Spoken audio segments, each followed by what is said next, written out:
चतुर्थ पाठ में क्री धातु अस धातु का प्रयोग और माहेश्वर जो 14 सूत्र है उन 14 सूत्रों के द्वारा प्रत्याहार बनाए जाते हैं। तो प्रत्याहार से ही वर्णों का ज्ञान होता है, स्वरों का ज्ञान होता है, व्यंजनों का ज्ञान होता है। तो कल आपने ये याद किया ना, कौन से प्रत्याहार में कितने वर्ण आते हैं, समझ गए? तो उसको आप याद कर लीजिए। याद करने से आगे प्रत्याहारों का प्रयोग होगा तो उसका आपको विशेष लाभ होगा। तो अब कल के पाठ के जो वाक्य है उसको देखते हैं क्रम से, हिंदी से संस्कृत अनुवाद कर लेना है। तो पहला वाक्य क्या है? हाँ, ईश्वरः दो बालक फूल सूंघते, 3 आदमी खाना खाते, 4 बालक क्रीड़ा करते हैं,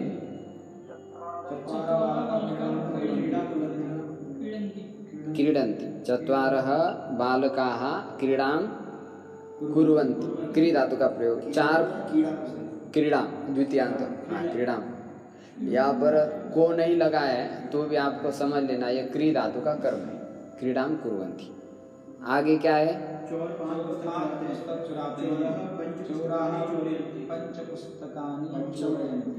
अब यहाँ चोरी करने वाले कितने लोग हैं?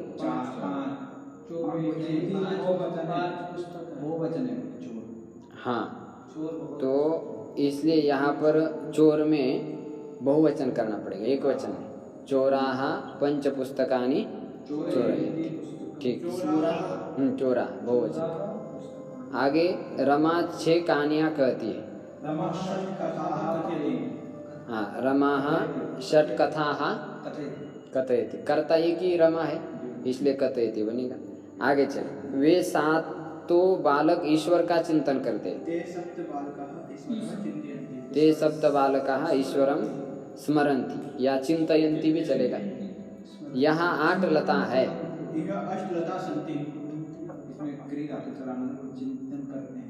हाँ, केवल ऐसा भी चलेगा, चिंतयन्ति भी चलेगा और चिंतनम कुर्वन्ति ऐसा भी चलेगा। ईश्वरम आएगा, हाँ, ईश्वरम चिंतनम कुर्वन्ति करेंगे तो फिर ईश्वर से करना पड़ेगा। यदि हम ईश्वरम चिंतयन्ति करेंगे तो ईश्वर में द्वितीय विभक्ति आएगी, और यदि ईश्वर चिंतनम और फिर कुर्वन्ति करेंगे तो ईश्वर में षष्ठी विभक्ति आ जाएगी। हाँ, उसमें कुछ ग्रामेटिकली नियम होते हैं। तब फिर वे 7 बालकाः ईश्वर से चिंतनम कुर्वन्ति ऐसा करना पड़ेगा, नहीं तो ते बालकाः ईश्वरम चिंतनम कुर्वन्ति लिखेंगे तो वाक्य गलत हो जाएगा, ये विशेष ध्यान रखेंगे। इसलिए ते बालकाः ईश्वरम स्मरन्ति करें या चिंतयन्ति करें, ऐसा करें, ठीक है। आगे आत्र अष्टलताः, हाँ, यह भी बोला जाएगा, आत्र बोला जाएगा अथवा यह, दोनों भी पर्यायवाचक है। आगे है यह अष्टलताः सन्ति, ठीक है। वहाँ 9 आदमी भोजन करते हैं, ठीक चलेगा, 9 जनाः भोजनम कुर्वन्ति। वहाँ 10 पुस्तकें हैं, वहाँ पर 10 पुस्तकें, वह है, तुम कैसे हो, मैं इस प्रकार खाता हूँ, वह क्या सोचता है, जैसे कथा है वह वैसी ही कहता है, यथा कथा अस्ति तथा स तथा कथामस्ति सः तथा एव कथयति। अब ये एक यहाँ पर इम्पोर्टेंट चीज आप ध्यान रखेंगे, अस धातु के योग में कर्म नहीं होता है। धातुएं 2 प्रकार की होती है, सकर्मक धातु और, तो भू धातु, अस धातु, विद धातु, वृतुवर्तन, ये कल 4 बताए थे उन्हें। इन 4 धातु के योग में कभी भी कर्म नहीं होता है। कथा का कथा ही, हाँ, वहाँ पर द्वितीया नहीं होती कभी। क्यों नहीं होता है? क्योंकि ये धातु कैसी है? आकर्मक है। आकर्मक का मतलब जिस धातु का कर्म विद्यमान नहीं है। तो यथा कथा अस्ति, सह तथा एव कथयति। ऐसा पढ़े। तुम कैसे पढ़ते हो? तुम कथम पठसि। ठीक, आगे। वे ऐसे सोचते हैं। ठीक, हम कथा कहते हैं। कथाम कथयामः। विसर्ग नहीं छोड़ना, धीरे से बोल रहे। हम खेल भी करते हैं और भोजन भी करते हैं। हाँ हाँ, च भोजनम अपि कुर्मः, वयम क्रीडाम अपि कुर्मः, च भोजनम अपि कुर्मः। दोनों भी काम कर रहे हैं। उद्यान में चले गए तो क्रीड़ा भी खेल रहे हैं और भोजन भी कर रहे हैं। तुम सब कथा ही कहते हो परंतु वे सोचते भी है।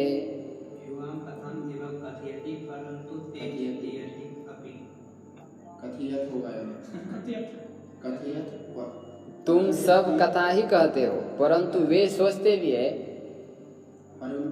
तुम सब के लिए क्या बोलेंगे? मध्यम पुरुष का बहुवचन। यूयम कथाम एव कथयथ, किंतु वे ते चिंतयन्ति। हाँ, माने सोच समझ करके कथा बोलते हैं। ऐसा नहीं रट्टा मार दिया बोलते हैं। चिंतयन्ति अपि, सोचते विचार करके, विचारयन्ति अपि। तो हमेशा जब मनुष्य को बोलना चाहिए तब कैसा बोलना चाहिए? सोच समझ करके बोलना चाहिए। नहीं तो एक बार वाणी से निकल गया तो फिर जिंदगी भर पछताना पड़ता। हाँ, भर्तृहरि जी के लिस्ट में आ जाते हैं। भर्तृहरि में काफ़ी लंबी चौड़ी लिस्ट थी। तो इसलिए आदमी को जब भी कभी कुछ बोलना है वाक्य तो पहला 10 बार सोचे फिर वाणी से निकाले, क्योंकि एक बार निकला हुआ वाक्य फिर वापस नहीं लिया जाता। हाँ, छोड़ा हुआ तीर को वापस कर सकते हैं, दायां बायां चुका सकते हैं, लेकिन वाक्य को चुकाया नहीं जा सकता है। वो घाव करके ही बैठ जाता है। इसलिए सोच करके प्रयोग करें। चलिए आगे। अशुद्ध वाक्य और शुद्ध वाक्य। द्वौ बालकाः। अब 2 बालकों ऐसा लिखा। अब इसमें आप विशेष ध्यान रखेंगे। क्या ध्यान रखेंगे? ये वाला नियम। यल्लिंगम यदवचनम याच विभक्तिर्विशेषस्य, तल्लिंगम तदवचनम सैव विभक्तिर्विशेषणस्यापि। ये नियम क्या कहता है? जो लिंग, जो वचन, जो विभक्ति विशेष्य की होती है, वही लिंग, वही वचन, वही विभक्ति किसकी होती है? विशेषण की भी होती है। संस्कृत में 2 महत्वपूर्ण शब्द है, विशेष और विशेषण। इस विशेष और विशेषण को जिसने पकड़ा अथवा जिसने समझा, वो संस्कृत का अनुवाद बहुत हंसते हंसते कर सकता है। क्योंकि संस्कृत में यही मुख्य रहता है, कर्ता, कर्म, क्रियापद। कर्ता के विशेषण, क्रिया के विशेषण ऐसे होते हैं कि नहीं? तो वो विशेषण आपको पहचान में आना चाहिए कि ये विशेषण किसका है। जब आपको विशेष और विशेषण समझ में आएगा तब उन दोनों की विभक्ति समान रखनी चाहिए, विशेष्य की और विशेषण की। और विशेष्य का जो लिंग होता है वह विशेषण का भी रखना आना चाहिए। यदि आप ये 3 बातें समझ जाएंगे तब तो फिर आप संस्कृत बोल भी सकते हैं, संस्कृत समझ भी सकते हैं और संस्कृत का अनुवाद भी कर सकते हैं। यदि ये 3 चीज़ें आप नहीं समझेंगे तब तो फिर आपकी कहीं ना कहीं गलती हुए बिना रहेगी नहीं। इसलिए इस नियम को मैं तो ऐसा समझता हूँ, ये संस्कृत की रीढ़ की हड्डी है। कौन सी हड्डी है? जैसे रीढ़ की हड्डी हो तो आदमी क्या बैठता है? सीधा बैठता है। हाँ? और जब रीढ़ की हड्डी चली जाए कुबड़े राम बन जाए। हाँ? कुबड़े राम नहीं, खड़े कुछ भी नहीं कर पाए। तो रीढ़ की हड्डी कितनी महत्वपूर्ण है शरीर के अंदर, ऐसे यह नियम भी कितना महत्वपूर्ण है। यदि नहीं समझेंगे ठीक तब तो फिर अनुवाद नहीं हो पाएगा। इसलिए समझने की चेष्टा करें। कैसा होता है? जो लिंग, जो वचन, विभक्ति विशेष्य की होती है, वही लिंग, वही वचन, वही विभक्ति किसकी होती है? विशेषण की भी होती है। समझने की चेष्टा करें। जैसा आपको एक एग्जाम्पल दिया हमने, 3 लिंग के 3 दे दिया। जैसे हमने कहा पुरुषान, क्या कहा? पुरुषान कहा। और एक रमा शब्द आप पढ़े हैं, अथवा कथा ले लो, कथा का द्वितीय बहुवचन क्या बनेगा? कथाहा, ऐसा बनेगा। अच्छा, अब और एक ले लेते हैं, पुष्पाणी। क्या लेंगे? अब एक ही एग्जाम्पल में समझा होगा, फिर बाद में और भी आ जाएगा बार बार, लेकिन इसमें आप ध्यान से समझेंगे। एक बार समझाने के बाद पकड़ में आना चाहिए। देखो, होशियार व्यक्ति होता है इशारे से समझता है, और थोड़ा मंद होता है उसको झापड़ लगानी पड़ती है, और तीसरे को लाठी लगा दो तो भी समझ नहीं पाता है। तो हमको इशारे से समझना चाहिए। फिर नहीं आता है तो चलो एक बार बातचीत से समझो, तीसरे कोटि में नहीं जाना चाहिए हैं। वो तो बड़ा डेंजर रहता है, परेशानी हो जाती है, बिना मतलब लाठी चार्ज हो जाए क्या है। तो इशारे से समझने की चेष्टा करें। चलो, पुरुषान कथाहा पुष्पाणी, ये 3 विशेष है यहाँ पर। अब हम इसके साथ कुछ विशेषण लगाना चाहते हैं। क्या विशेषण लगाएंगे? एक हम ले लेंगे, चतुर ले लेंगे। क्या ले लेंगे? ये संख्यावाचक शब्द है। हमने कल संख्या पढ़ी थी, तो हमने बोला था 1 से 4 तक तीनों लिंगों में संख्या रहती। तो यहाँ पर आपको अब 3 लिंग में चतुर संख्या के रूप आने चाहिए। पुल्लिंग में चतुर का क्या बनता है? चत्वारः। स्त्रीलिंग में क्या बनता है? चतस्रः। और नपुंसक लिंग में क्या बनता है? चत्वारि। अब यहाँ पर विशेष से देखेंगे, पुरुषान कौन सी विभक्ति है, कौन सा वचन है, कौन सा लिंग है? बोलो। पुल्लिंग है। और विभक्ति?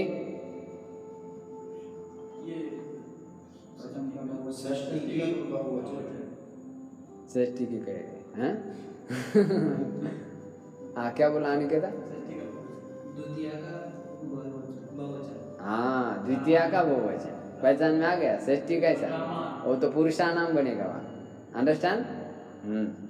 चलो, पुरुषान द्वितीय विभक्ति का बहुवचन है, वचन बहुवचन है। लिंग कौन सा है? और विभक्ति कौन सी है?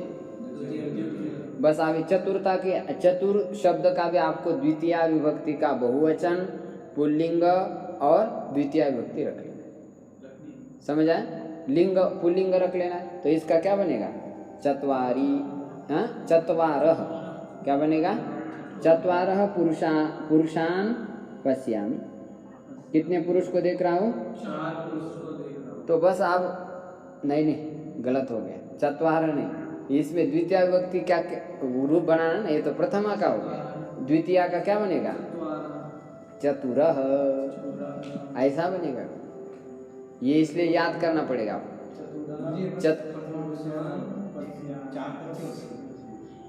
चार तक ही तीनों लिंग होते, तो चतुरः लिखना पड़ेगा, क्योंकि ये पुरुषान द्वितीय विभक्ति के बहुवचन है। हाँ, फिर सेम ही रहता, पंच षठ सप्त जो होता है वो तीनों लिंगों में समान रहता है। तो यहाँ पर हमने विशेषण द्वितीय विभक्ति का बहुवचन लिख दिया और पुल्लिंग रख दिया, तो पुल्लिंग में बनता है चतुरः, ऐसा बनेगा। हाँ, अभी चलो, कथा का विशेषण है। कितनी कथा सुन रहा है? 4 कथा सुन रहा है। अब इसमें आप लगाएंगे चत्वारः कथा शृणोमि, वाक्य क्या हो जाएगा? गलत हो जाएगा। इसलिए चतुर का अब स्त्रीलिंग में क्या रूप बनता है? चतस्रः। चतस्रः यहाँ पर लिखेंगे, चतस्रः। समझ आ गया? ऐसा लिखेंगे, चतस्रः कथाः शृणोति। देवदत्त कितनी कथा सुन रहा है? 4 कथाएं सुन रहा है, तो वहाँ चतस्र बोलना पड़ेगा। अब ये पुष्प है, कितने पुष्पों को सूंघ रहा है? 4 पुष्पों को सूंघ रहा है ना। तो यहाँ पुष्प देख रहे हैं आप, ये द्वितीय विभक्ति का बहुवचन है। कौन सा लिंग है? नपुंसक लिंग है। कौन सी विभक्ति है? द्वितीय विभक्ति। तो लिंग, वचन और विभक्ति समझ आ गई। तो विशेषण में भी वही लिंग, वही वचन, वही विभक्ति। लिंग कौन सा है? नपुंसक लिंग, तो चत्वारी बनेगा। क्या बनेगा? और ये चत्वारी कौन सी विभक्ति है? द्वितीय विभक्ति। और बहुवचन है। माने जो विशेष्य में था वही हमने विशेषण में रख दिया। ऐसे सभी सेंटेंस में आपको बना देना है। एक एग्जाम्पल समझ आ गया बस बन गया, ले लो। और जैसे हमने प्रथमांत का लिया, अभी द्वितीयांत का थोड़ा जटिल ले लिया पहली बार, क्योंकि आप इसमें से कोई जानते हैं तो लगेगा बहुत सीधा साधा है, इसलिए थोड़ा कठिन लिया। चलो आप सरल ले लेते हैं, पुरुषः हाँ, और लेते नदी, और ले लेते नगरम। अब इसका विशेषण हमने कर दिया सुंदरः। क्या कर दिया? पुरुषः अस्ति। कैसा पुरुष है? सुंदर। तो इसमें सुंदर ही लिखना पड़ेगा आपको, क्योंकि ये प्रथमांत है, एक वचन है, और पुल्लिंग प्रथमा विभक्ति है कि नहीं, पुल्लिंग है तो पुल्लिंग। अब नदी का विशेषण लगाएंगे तो इधर चेंज करना पड़ेगा, सुंदरी नदी अस्ति। नदी कैसी है? बस विशेषण में आपको स्त्रीलिंग ही लाना है, सुंदरी नदी अस्ति। वहाँ आप बोलेंगे सुंदरः नदी अस्ति तो सेंटेंस ठीक होगा गलत होगा? सारा चौपट हो जाए, गलत क्या। आगे चलो, नगरम। अब यहाँ पर कौन सा लिंग है? नपुंसक लिंग, प्रथमा है, एक वचन है, तो यहाँ पर क्या जोड़ेंगे? सुंदरम नगरम अस्ति, ऐसा बोला। ऐसे सभी विभक्तियों में कहीं पर भी आपको आएगा रूप, जैसे रामाभ्याम, दो राम बालकों के द्वारा या दो रामों के द्वारा, तो उसका यदि विशेषण सुंदर लगाए तो क्या बोलेंगे वो आप? सुंदराभ्याम रामाभ्याम इदं कृतम, सुंदर राम के द्वारा ये किया गया। माने जिस विभक्ति में जो भी विशेष्य लगा हुआ है तो उसी विभक्ति में आपको विशेषण को भी लगा देना है। जिस लिंग में वह विशेष्य है उसी लिंग में विशेषण लगा देना है, और जिस वचन में वह विशेष्य है उसी वचन में विशेषण लगा देना। ये इम्पोर्टेंट नियम है, थोड़ा प्रैक्टिस करते करते हम सीखेंगे। अब वाक्य चल रहा था शुद्ध अशुद्ध, ध्यान दो वहाँ पर क्या कह रहे हैं, दो बालकाः। अब यहाँ पर देखो दो लिखा है और बालकाः, इनका कोई कनेक्शन बनेगा क्या? नहीं बन पाएगा। तो इसलिए यहाँ पर क्या करना पड़ेगा, दो बालकों, विशेषण और विशेष्य का समान विभक्ति करना पड़ेगा ना। और वहाँ पर क्या हो रहा था, दो चला गया द्विवचन में, बालका चला गया बहुवचन, तो वाक्य सारा चौपट हो गया, गड़बड़ हो गया, नियम के अनुसार नहीं आ रहा। चलो दूसरा वाक्य क्या है, चत्वारः नर बोल दिया। अब ये कोई संस्कृत थोड़ी है, तो तेलुगु हो रही है। चत्वारः नराः ऐसा बोलना पड़ेगा, क्योंकि चत्वारः बहुवचन है तो उसका विशेष्य भी बहुवचन में होना चाहिए ना, तो नराः ऐसा लिखेंगे। आगे अब अष्टलता, कर्ता कितने वचन में? बहुवचन में, तो आगे भी बहुवचन क्रिया रखनी पड़ेगी। अष्टलताः सन्ति 10 पुस्तकम। अब यहाँ पर पुस्तक कितने हैं? तो उसका भी बहुवचन करना पड़ेगा, 10 पुस्तकानि सन्ति ऐसा बन जाएगा। ठीक, आगे चलो, च भोजनम अपि, भोजनम च अपि ऐसा करना पड़ेगा। क्रीडाम भोजनम च अपि क्रीडत खादतः, ऐसा कुछ आगे क्रियापद रखना पड़ेगा। ठीक है, माने बाद में च का प्रयोग कर लेना है। आगे चलो, शुद्ध करो, नियम बताओ। ईश्वरः सन्ति, ईश्वरः अस्ति। वयम् अस्मि, अहं स्मः, त्वं स्तः, यूयम् असि, त्वं करोति, स कुर्वन्ति, अहं कुर्मः, वयं करोमि, रामः च कृष्णः च पठति, पठतः ऐसा है, रामः कृष्णः च पठतः। ठीक है, पुष्पम च फलम, हाँ पठता है, पुष्पम फलम च, हाँ दो हो गए इसलिए द्विवचन आएगा। चलो, स करोसि, त्वं करोसि, ऐसा आएगा, या स करोति आएगा। ठीक है, आवाम कुरुतः, आवाम कुर्वः, यूयम कुरुतः, ऐसा।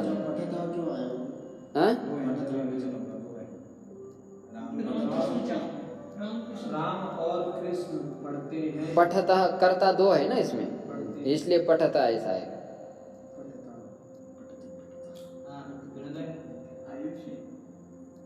कट ही नहीं हो रहा इसका कॉल, पता ही नहीं चल रहा है या बंद है। तो अब आगे देखो, ये शुद्ध अशुद्ध वाक्य बना दिए। अब अभ्यास में देखो, 1 से 10 तक गिनती के 10 वाक्य बनाओ। जो गिनती बनाई ना, 1 2 3 4 5 6 7 8 9, इसके 10 वाक्य बना लेना है। तो आप इसको बना लेंगे, जैसे अष्टपुरुषाः सन्ति, इसी प्रकार सप्त जनाः नगरम गच्छन्ति, इसी प्रकार पंच पुस्तकानि सन्ति, 2 पठतः, ठीक, 1 नरः अस्ति, ऐसा बन जाएगा। इस प्रकार मतलब आप संख्या को लगा करके वाक्य बनाएंगे। चलिए आगे। अब आगे देखिए, आगे क्या है, प्रत्याहार बनाओ। अक अच अट, ये है ना। आप जो क के जो बहुवचन और ख के जो बहुवचन है उसको आप बना लेना है। ख में क्या है, बहुवचन बनाना है ना। ख में एक वचन है तो उसको बहुवचन बना, वह है तो वे है, ऐसा बन जाएगा। आदि सब बना लेना। ग में ग को भी एक वचन बना लेना है। ग में बहुवचन है तो एक वचन, जैसे वे ऐसे सोचते हैं तो वह ऐसा सोचता है, ऐसा। असक्रिय और भू धातु के रूप बनाए। तो अस्क्रिय भू धातु का तो क्रिय धातु का रूप बोल सकते हैं आप।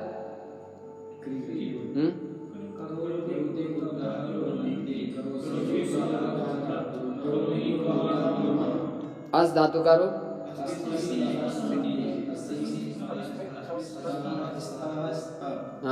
अस्मि स्वः स्म, ऐसे रूप बन जाएंगे। तो इसको आप आवृत्ति दे देंगे।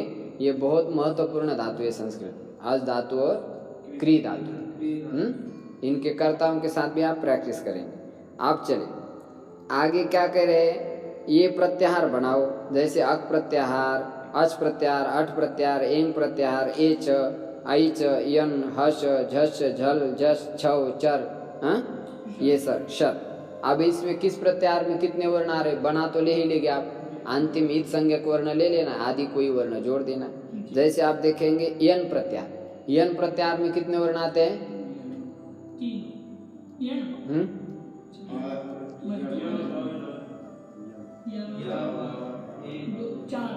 4 आते हैं। यन में 4 आ जाते हैं। और शर में कितने आ जाते हैं? 3 आ जाते हैं, बराबर। और जस में कितने आ जाते हैं? कितने वर्ण आ जाते हैं बोलना? 5 आ जाते हैं, ठीक। तो इसी प्रकार एच में कितने आ जाएंगे? 4 आ जाएंगे। ऐच में कितने आ जाएंगे? 2। बस यही है। आप थोड़ा उसमें लघु में देख करके तैयार करते जाइए। किस प्रत्याहार में कितने आ जाते, गिनना आना चाहिए ना। 14 माही से सूत्र याद है ना, सबको याद है? बोलो एक बार।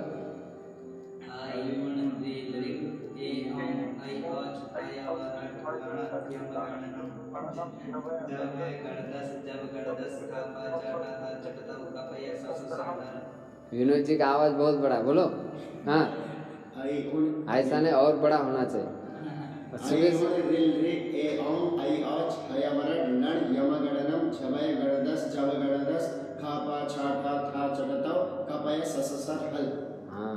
सुबह मंत्र बोलते कान बिल्कुल जो है ठनक जाते हैं। अभी कम आवाज हो गया, मैं सोचा इसलिए तो हॉल में आ गए। चलो आगे देखो, वाक्य बनाओ। त्रयः मनुष्याः सन्ति, चत्वारः बालकाः क्रीडन्ति, 10 पुस्तकानि सन्ति, अस्ति ईश्वरः अस्ति, सन्ति अस्मि स्मः वयं वयं परमार्थे स्म, परमार्थ आश्रमे स्तः, ठीक। करोमि करोति, स युद्धं करोति, सह किं करोति, ये भी बनेगा। करोमि अहम अपि युद्धं करोमि, ऐसा बनेगा। ठीक है। इस प्रकार आप क्रियाओं के जोड़ लेना, कर्ता कर्म बिल्कुल सटीक आना चाहिए, ऐसा नहीं कुछ आगड़ा गगड़ा। चलो आगे, आगे रिक्त स्थान भरो, लट लकार। अहम अत्र अस्मि, ते तत्र सन्ति, यूयम इह आस का प्रयोग कर लेना, स्थ, ते किम अहम भोजनम करोमि, त्वं तत्र किम करोसि, यूयम किम कुरुथ। इस प्रकार पाठ पूरा तैयार हो जाएगा। हाँ, आगे पीछे देख करके थोड़े से आपको मेहनत कर लेना है, मेहनत करने से आएगा, बिना मेहनत करने से कुछ नहीं आएगा। और इसमें देरी नहीं कर लेना, नहीं तो सोचना कोई बात नहीं गुरुजी तो आपने यही है, उसमें क्या, कल का कार्य आज ही कर लेना चाहिए, और आज का कार्य हाँ, ऐसा देरी नहीं करना चाहिए, पल में प्रलय हो जाएगी, फिर बहुरी करेगा। आज करे सो आज करे सो कल करे। हाँ, इतना भी क्या जल्दी हो गई, तो जीना है 12 वर्ष, ऐसा भी कुछ कहते हैं। ठीक, देरी नहीं करे। चलो आगे, पंचम पाठ देखे। जनकः पिता, पिता माने क्या होता है, पैदा करने वाला, पालन पोषण करने वाला, उसको पिता कहते हैं। सारे जगत के पिता ईश्वर है। पुत्रः सूर्यः चंद्रः सज्जनः दुर्जनः प्राज्यः लोकः उपाध्यायः शिष्यः प्रश्नः क्रोशः। कोश में कितना किलोमीटर आता है? 3 किलोमीटर आता है। हाँ, जैसे यहाँ से आप सब्जी मंडी कितना, 1 कोस होगी?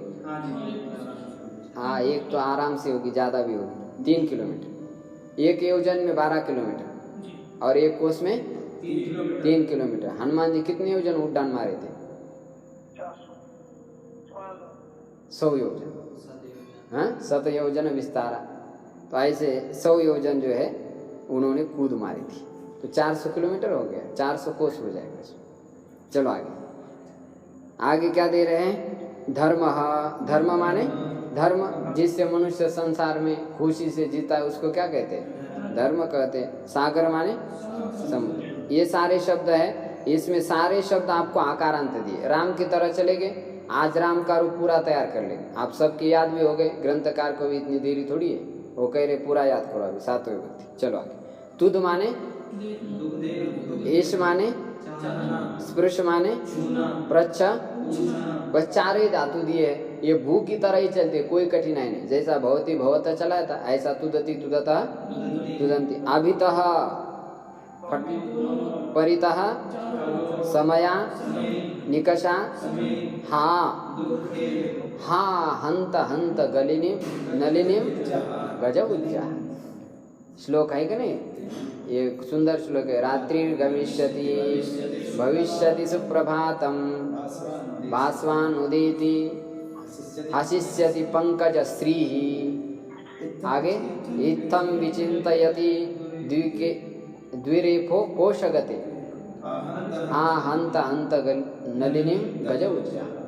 सुंदर श्लोक है, सब याद कर लेना चाहिए इसको। हाँ, भ्रमर की कथा है इसमें। तो उसमें हा का प्रयोग हो गया, माने किस अर्थ में? बड़ा खेद का विषय, बेचारा सोचते सोचते ही चला गया। हाँ, सोच रहे थे भाई संस्कृत पढ़ेंगे पढ़ेंगे पढ़ेंगे, पढ़ते पढ़ते काल राम जी आ गए, गला दबा दिए, नहीं किसी। तो उस समय क्या करेंगे? हाँ हाँ, खेद की बात। चलो आगे, प्रति माने और, आनु माने और पीछे। हंसेगा नहीं वो, संस्कृत पढ़ने वाला ठीक से समझेगा ना। अब आप गांव देहात में जाके हाँ करें, वो बोले दर्द हो रहा लगता है। ऐसा नहीं, बस प्रसंग देखना पड़ता है। कोई भी चीज होती है, कोई विद्या होता है, वो समय के अनुसार यूज करना पड़ता है। आप मूर्खों के बीच में जाओगे और वहाँ छेड़ने लग जाओगे, हाँ आए उन रिक बोले क्या हो गया आपको? तो प्रसंग से यूज कर लेना चाहिए। यहाँ 2-4 मंडली विद्वत समाज खड़ा है और तुरंत बोल दिया सकेति मत्वा प्रसभं यदुक्तम। अरे बोले गीता याद है लगता है।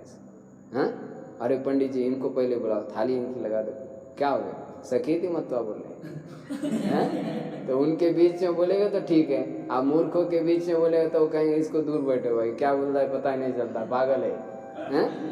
ऐसा हो जाएगा। चलो, जनक सागर रामवत चलाएंगे। और या मतलब और पीछे? हाँ, दोनों होता है, और अर्थ होगा और पीछे अर्थ होगा। ज़्यादातर पीछे अर्थ में होता है और बहुत कम में हो जाता है, और के लिए प्रति अव्यय है एक।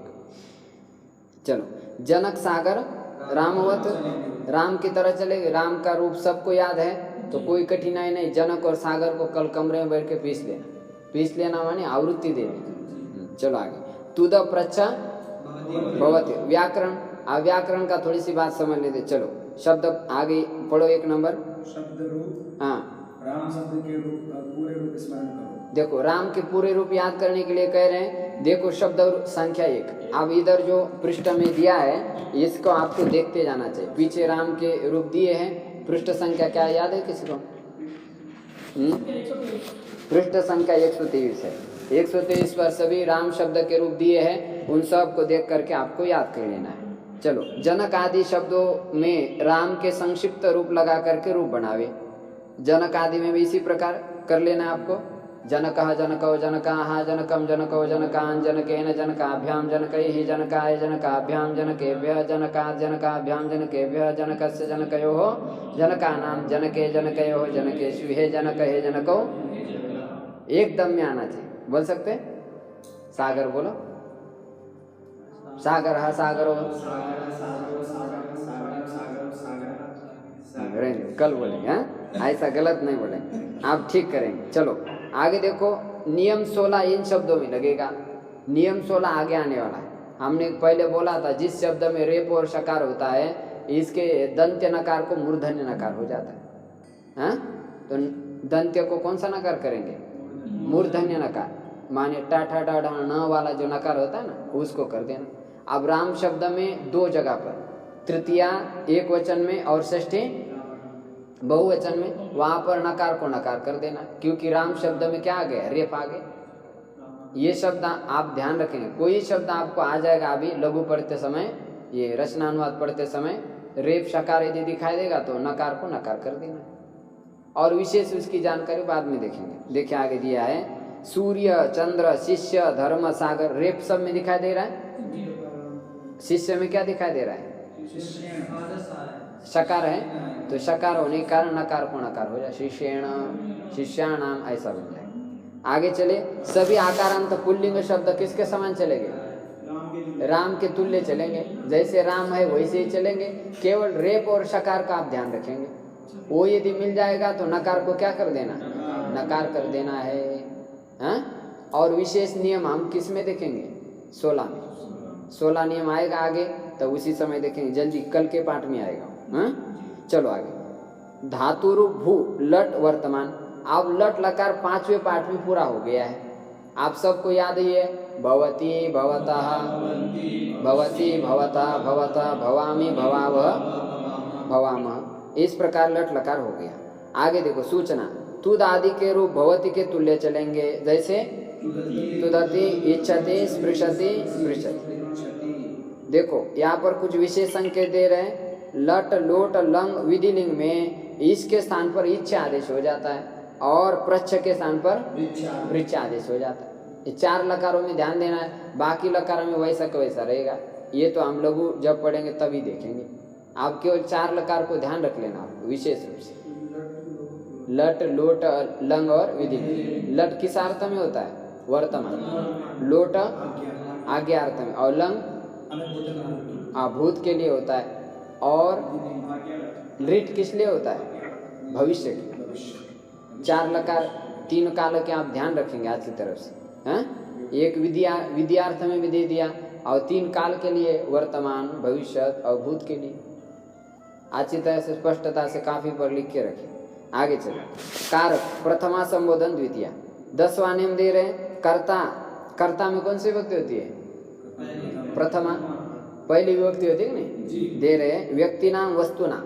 व्यक्तियों के नाम हुआ अथवा वस्तु के नाम। वस्तु माने जैसे चेयर है, कुर्सी है, टेबल है, चित्र है, फैन है, लाइट है, मोबाइल है, ये सब वस्तु के नाम है। और संज्ञावाचक नाम है, हाँ? मुर्गा है, नदी है, ये क्या है वस्तु, ये भी व्यक्ति के वाचक ले लेंगे, पशुओं के आदि जो है ऐसे ले लेना है। व्यक्ति या वस्तु के नाम हो उसको संज्ञा कहते हैं। तो उनमें हमेशा कौन सी विभक्ति होती है? प्रथमा विभक्ति। जैसे कोई जानवर है, हाँ? जैसे वृषभः गच्छति, प्रथमा हो जाएगी उसमें, तो उसके साथ प्रथम पुरुष का ही संबंध होता है, उसमें मध्यम पुरुष नहीं लगता है। ये सब प्रैक्टिस करते आ जाएगा। चलो आगे।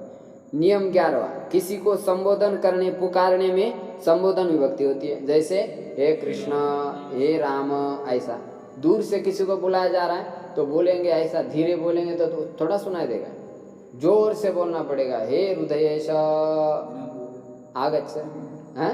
विनोद जी बोलिए एक संबोधन, बोलिए किसी को, हे राम, हाँ? ठीक, आगे चले। 12वां नियम, हाँ? 12वें में क्या कह रहे हैं? कर्ता जिसको व्यक्ति, वस्तु या क्रिया को बहुत चाहता है उसके क्या कहते हैं? कर्म कहते हैं। माने कर्ता जिसको बहुत चाहता है उसकी क्या संज्ञा होती है? कर्म संज्ञा। कर्ता चाह रहा है कि लिखना, किसको लिखना? लेख को लिखना, तो लेख कर्म बन जाएगा। रामः लेखम इच्छति, राम लेख को चाहता है, लेखम लेखितुम इच्छति, ऐसा लेखम हो जाएगा, द्वितीया हो जाएगा। आगे दे रहे 13वां, कर्मणि द्वितीया। कर्म में कौन सी विभक्ति होती है? द्वितीया विभक्ति होती है। जैसे रामः विद्यालयम गच्छति, विद्यालय कर्म हो गया ना, तो गम के योग में द्वितीया हो गई। स पुस्तकम पठति, वह पुस्तक पढ़ता है। स रामम पश्यति, स फलम इच्छति, ते प्रश्नम पृच्छन्ति। ये सारी क्रिया के कर्म है। इन क्रियाओं के द्वारा इनको अत्यंत चाहा जा रहा है, इसलिए इनकी कर्म संज्ञा हो जाएगी। और जिसकी कर्म संज्ञा हो जाएगी उसमें कौन सी विभक्ति आएगी? ये तो आप पढ़े, कर्मणि द्वितीया, कर्तुरिसितम कर्म, सब आप जानते हैं ना। चलो आगे जो है आव्यय दे रहे, कुछ आव्यय के वक्त में विभक्तियों का प्रयोग होता है। जैसे अभितः, परितः, समया, निकषा, हा, प्रति, आनु के साथ द्वितीया हो जाती है। ये सब आव्यय है, और भी कुछ छूटे हैं इसमें। आनु के साथ भी द्वितीया होती है। उदाहरण दे देंगे, ग्रामम अभितः वनम निकषा समया वा, गांव के दोनों ओर, अथवा वनम निकषा, निकषा का क्या अर्थ है? समीप। समया का अर्थ क्या है? समीप। दोनों का भी किसी का प्रयोग करें, वनम निकषा अथवा वनम समया, उसका अर्थ हो जाएगा निकट। तो यहाँ पर द्वितीया विभक्ति का ही प्रयोग होता है। इसमें कभी भी सप्तमी नहीं लगती है, आत्माना चतुर्थी लगती है। समया निकषा के योग में द्वितीया, और आभिता के योग में, परिता के योग में भी द्वितीया हो जाती है। परिता माने चारों ओर, और आभिता माने दोनों। जैसे महंत जी चलते नहीं, तो आभितः छात्राः सन्ति मंडलेश्वरम, आभितः छात्राः सन्ति, हाँ दोनों और छात्र, ऐसा प्रयोग होगा। चलो आगे। गति, चलना, हिलना, जाना अर्थ वाली धातु के साथ द्वितीया होती है। जैसे ग्रामम गच्छति, वनम विचरति, तृप्तिम गच्छति, स्मृतिम गच्छति। तो यहाँ पर ग्रामम गच्छति का अर्थ गांव को जाता है, वनम विचरति का अर्थ वन में विचरण करता है, तृप्तिम गच्छति का अर्थ तृप्ति को प्राप्त होता है, स्मृतिम गच्छति का अर्थ स्मृति को प्राप्त होता है। तो गति, हिलना, चलना, जाना, इन अर्थ वाली धातुओं के साथ द्वितीया होती है हमेशा। इसको आप विशेष ध्यान रखें, हाँ? नियम आदि को सब विशेष चिंतन करें, और नहीं समझ आए तो फिर पूछ लीजिए, हाँ? आज यहीं पर विराम दे देते, थोड़ा सा टाइम भी ज़्यादा हो गया। ओम संगच्छध्वं संवदध्वं शंभो मनांसि जानतां, देवा भागं यथा पूर्वे संजानाना उपासते। ओम शांति शांति शांति।